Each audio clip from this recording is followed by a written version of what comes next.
એમેરસ hospital ખાતે આજે જે નાના બચ્ચા હોય છે જેમને જન્મ પછી 1-2 વર્ષ બાદ ડાયાબિટીસ છે એવું ખબર પડતી હોય છે, જેને આપણે ટાઈપ 1 ડાયાબિટીસ કહીએ અથવા તો જુવેનાઇલ ડાયાબિટીસ કહીએ છીએ. આવા પેશન્ટને ડાયાબિટીસ લાઈફ લોંગ રહેવાનો છે. લોકોનું લાઈફ લોંગ સુધીનો ખર્ચો આવે, જે હેલ્થ ઉપર ઇફેક્ટ આવતી હોય છે ડાયાબિટીસના લીધે આખું રહેવાનું છે. તો એના સાથે એની સામે લડીને એ લોકોને આખી લાઈફ કાઢવાની હોય છે. આવા જે પેશન્ટ્સ હોય છે એમની ઇન્સિડન્સ ઓફ સચ પેશન્ટ્સ જેમને જુવેનાઇલ ડાયાબિટીસ હોય એ લગભગ 1 in 1 લાખ બચ્ચાઓ હોય છે.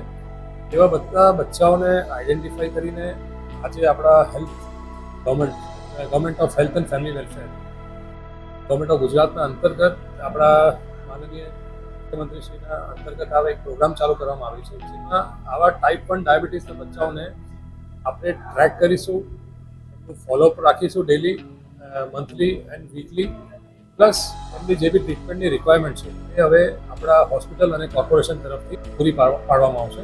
આવા જે બી બચ્ચા હોય જેમને જન્મજાતની ડાયાબિટીસ છે, ટાઈપ 1 ડાયાબિટીસ છે, એવા બધા બચ્ચાઓને રિક્વેસ્ટ છે, આપના માધ્યમથી રિક્વેસ્ટ કરું છું કે પોતાના નજીકના સ્વાસ્થ્ય કેન્દ્રમાં જઈને પોતાનું રજિસ્ટ્રેશન કરાવે અને એમનું જે પણ પ્રોબ્લેમ છે એની મફત સારવાર, ડાયગ્નોસિસ અને સ્ક્રીનિંગ રેગ્યુલરલી એ સ્વાસ્થ્ય કેન્દ્ર પર થશે. તો આજે આપણા ગુજરાતભરમાં પ્રોગ્રામ શરૂ થયું છે. એના અંતર્ગત આપણે અહીંયા એમેરસ હોસ્પિટલમાં એવા 10 બચ્ચાઓ આઈડેન્ટિફાઈ કર્યા હતા જેમને આપણે કિટ આપી છે.